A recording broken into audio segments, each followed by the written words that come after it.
Quando falamos em átomo, a palavra átomo tem como origem a Grécia Antiga, em que um filósofo chamado Demócrito utilizou esse termo quando pensou na seguinte situação. Se você pegar um objeto e você dividir esse objeto, você terá partes cada vez menores desse objeto. Vai chegar um ponto em que você terá uma parte tão pequena que você não vai mais conseguir dividi-la. Essa parte que não seria possível dividi-la recebeu o nome de átomo. Hoje, na ciência, nós temos uma outra compreensão sobre o átomo. O átomo não é algo indivisível. Dentro do átomo existem partículas como os elétrons, partículas como prótons, nêutrons e prótons são formados por quarks. Você tem ainda os gluons nessa situação. O que ocorre então? Ao longo da história da ciência, você percebe a existência de modelos atômicos. Esses modelos atômicos tinham como objetivo compreender, fornecer algum encaminhamento, algum conhecimento sobre a estrutura do átomo. Um modelo muito famoso foi o modelo atômico de Rutherford.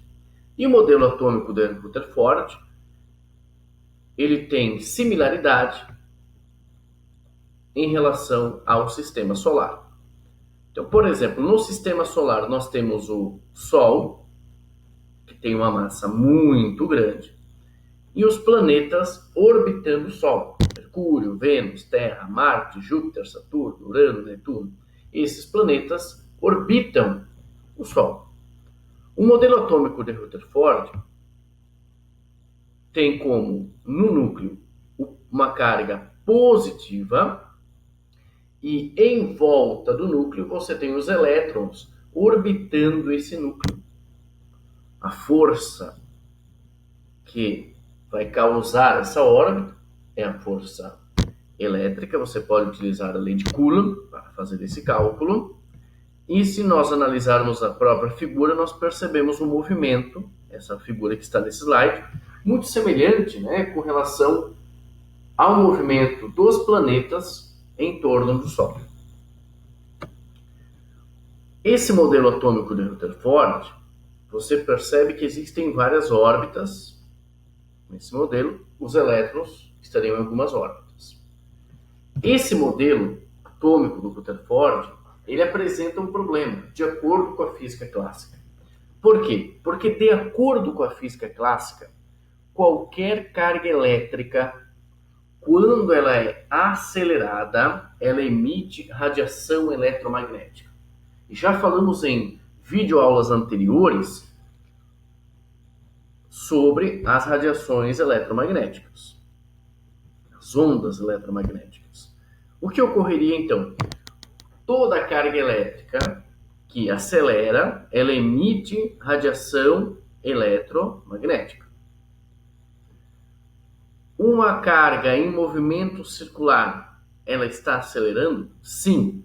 Por quê? Porque em movimentos circulares existe uma aceleração centrípeta.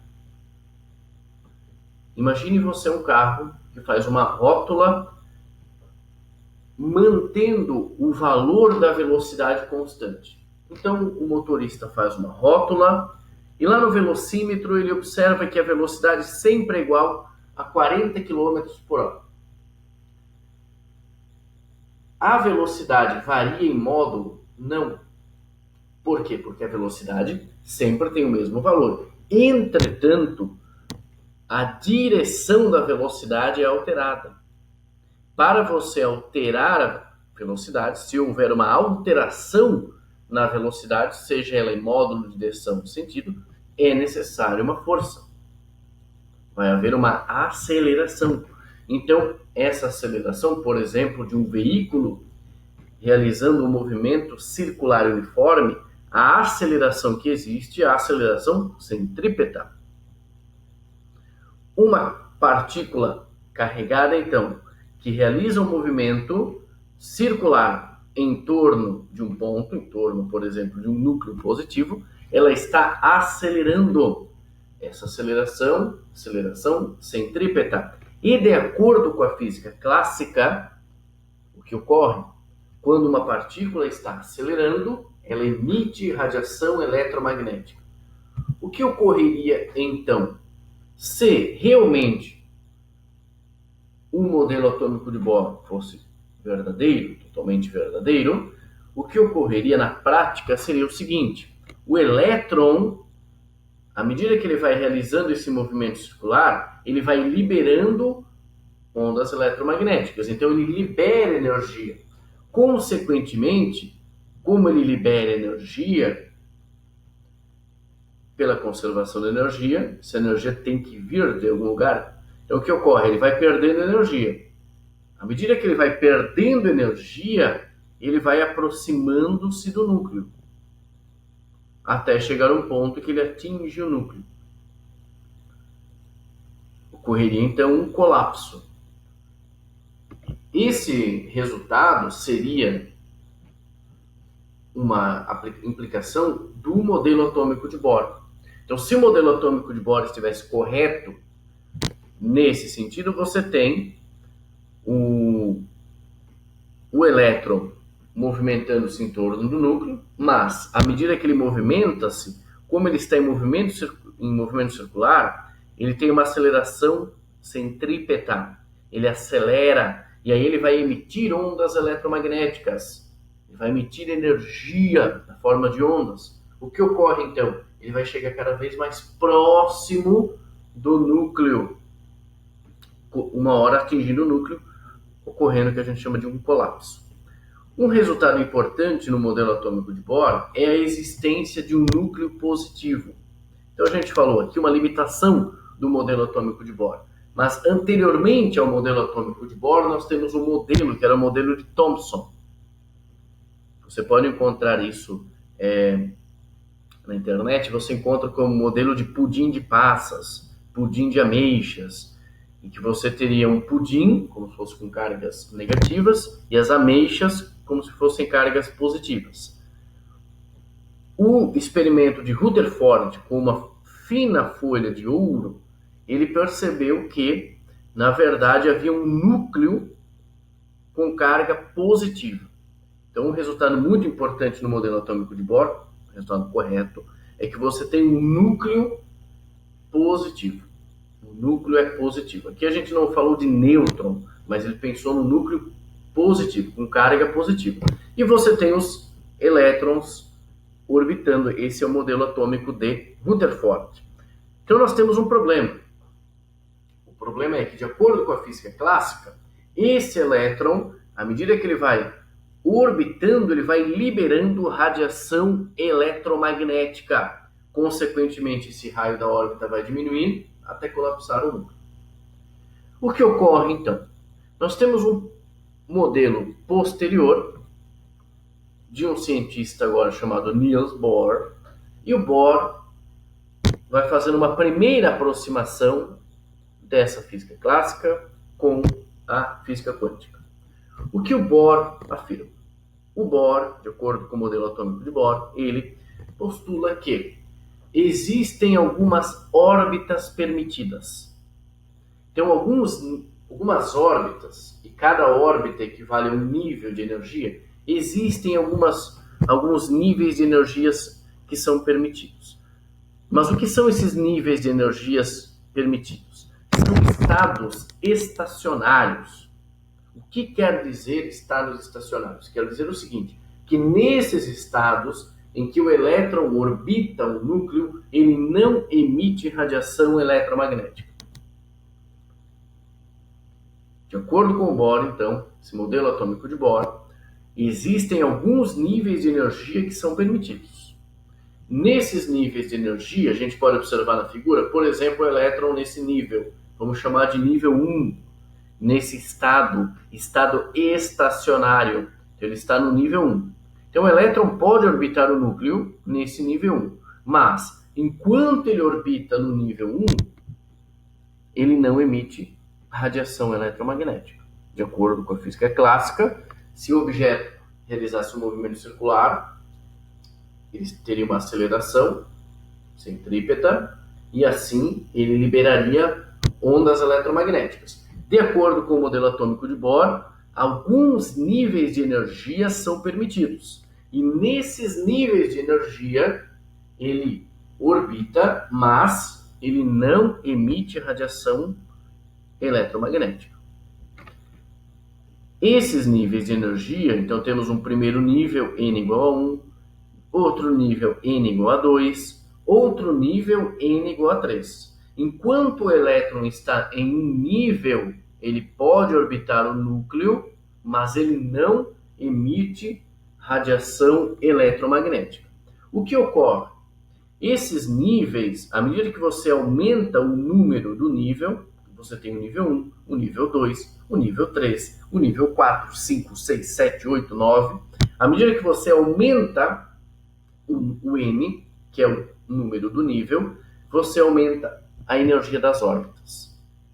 Então, a menor energia está no nível 1, a segunda menor no nível 2, a terceira menor no nível 3.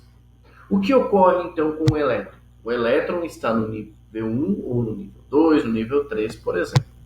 Quando o elétron está no nível 1 e ele deseja ir para o nível 2, o que ocorre?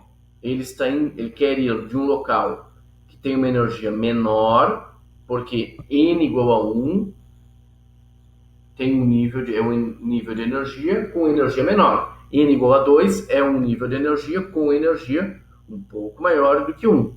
O que ocorre, então? Para o elétron sair do nível 1 e ir para o nível 2, ele tem que dar esse salto quântico, ele tem que receber energia para fazer essa transição eletrônica do nível 1 para o nível 2. Então, o que ocorre? O elétron vai receber energia e ele pode receber energia de quem? De um fóton. Um fóton, por exemplo, pode fornecer energia para esse elétron, que está no nível 1, para o elétron ir para o nível 2. E assim, realizar essa transição eletrônica. Quanto é a energia que o elétron precisa, por exemplo, para ir do nível 1 para o nível 2? Cada nível tem uma energia específica, uma energia associada a esse nível. Então, a energia que o elétron deve receber para quê? Para que faça essa transição eletrônica é igual à diferença entre os níveis de energia.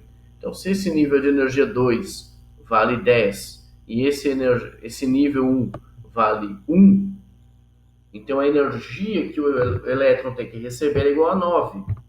Por quê? Porque você diminuiu, você fez a diferença entre esse nível 1, aliás, esse nível 2 e o nível 1.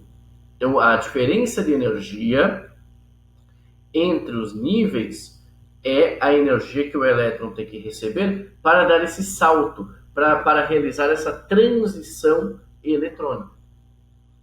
Ao mesmo tempo que pode ocorrer essa situação em que você tem o elétron indo de um nível menor para um nível maior, pode ocorrer o oposto, ou seja, o elétron pode movimentar-se de um nível maior para um nível menor. Por exemplo, o elétron realizando a seguinte transição eletrônica, do estado 2 para o estado 1.